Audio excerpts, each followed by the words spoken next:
बिस्मिल्लाहिर्रहमानिर्रहीम। अस्सलाम वालेकुम। आज का जो मेरा टॉपिक है वो है कोरोना वैक्सीन लगाएं या ना लगाएं। सबसे पहले हमें ये समझना पड़ेगा कि कोरोना वैक्सीन क्यों लगाई जाती है और किस लिए लगाई जाती है और ये किस कंट्री से आई है, और इसके अलावा इसके साइड इफ़ेक्ट हैं। जिसने लगवाई है उसके साथ क्या होगा और जिसने नहीं लगवाई उसके साथ क्या होगा।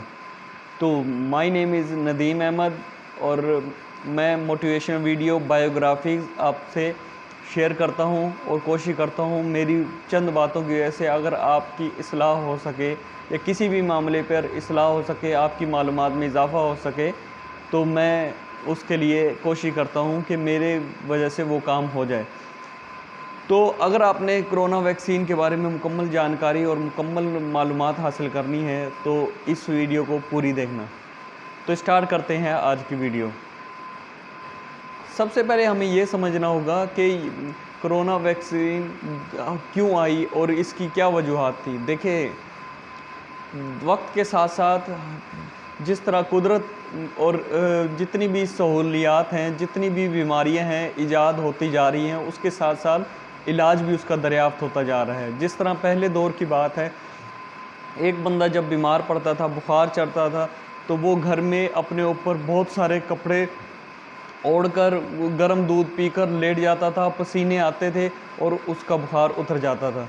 लेकिन वक्त के साथ साथ वक्त ने और साइंसदानों ने ऐसी चीज़ें दरियाफ्त की, एक्सपर्टीज़ हुई उनकी कि उन्होंने एक पैनाडोल टैबलेट ईजाद की जिससे ये आप कुछ ना भी ओढ़ें, आप टैबलेट लेके सिर्फ आराम से लेट जाएं, चाहे जिस्म पे आपके कपड़े भी ना हों, लेकिन थोड़ी देर बाद आपको पसीना आएगा, आपका बुखार उतर जाएगा। ये एडवांस टेक्नोलॉजी हो गई।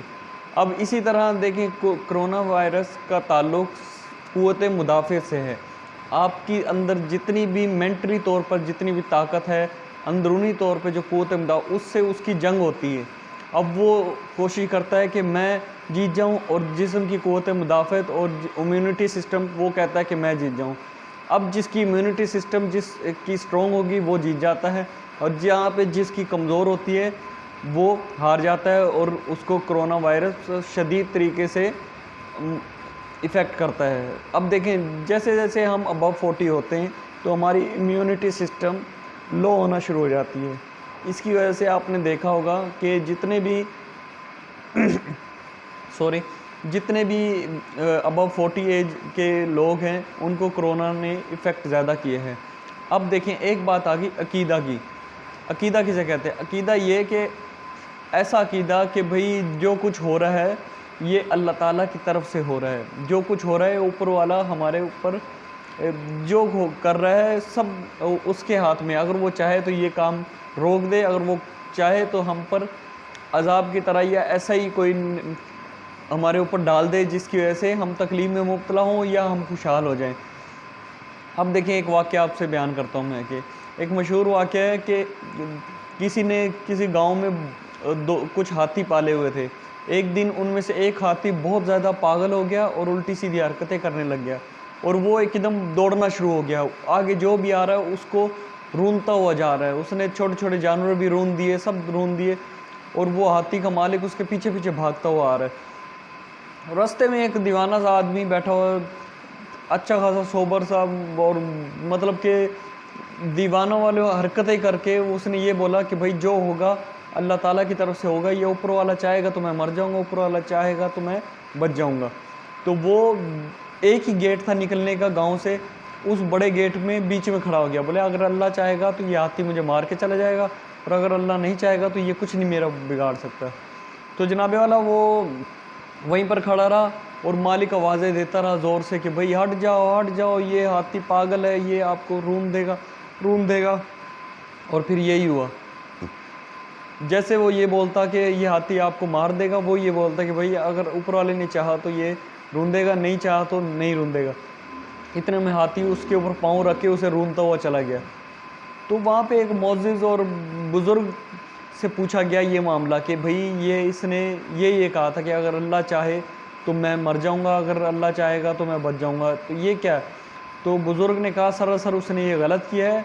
हो सकता है अल्लाह ताला यही चाह रहा हो, اللہ تعالیٰ ہی مالک سے یہ کہلوا رہا ہو کہ آگے سے ہٹ جاؤ، اپنی جان بچاؤ، کیونکہ اپنی جان بچانا فرض ہے. کہ مالک جب یہ کہہ رہا تھا کہ بھئی اپنی جان بچاؤ اور پیچھے پیچھے ہو جاؤ، اس کو جانے دو نہیں تو یہ آپ کو رون دے گا، ہو سکتا ہے یہ بات ابھی اللہ تعالیٰ کہلوا رہا ہو اس شخص سے.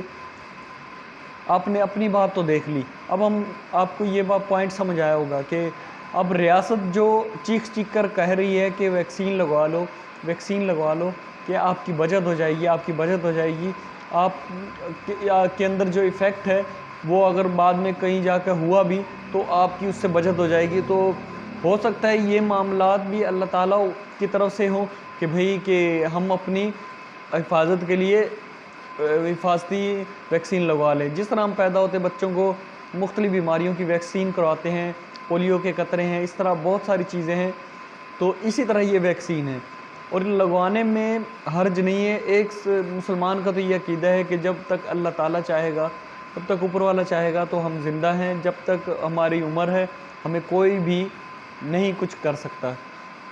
تو ویکسین لگانے میں کوئی حرج نہیں ہے. اب دیکھیں مختلف چائنا سے اور مختلف کنٹریوں سے یہ ویکسین آ رہی ہے اور ہو سکتا ہے آگے چل کے اس کے چارجز بھی طے کر دیے جائیں، کیونکہ جب مارکیٹ میں کوئی چیز شارٹ ہوتی ہے تو اس کے بڑے مطلب کہ بہت زیادہ اس میں اب بہت سارے لوگ ایسے ہیں جو نہیں لگوا رہے.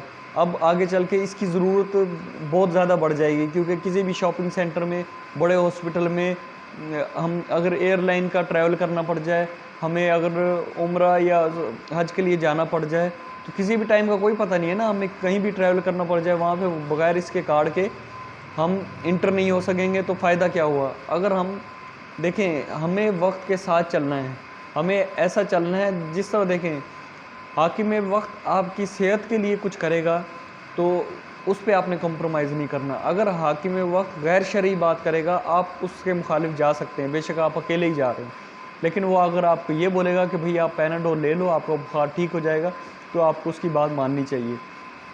Thank you very much. God bless you. اللہ حافظ.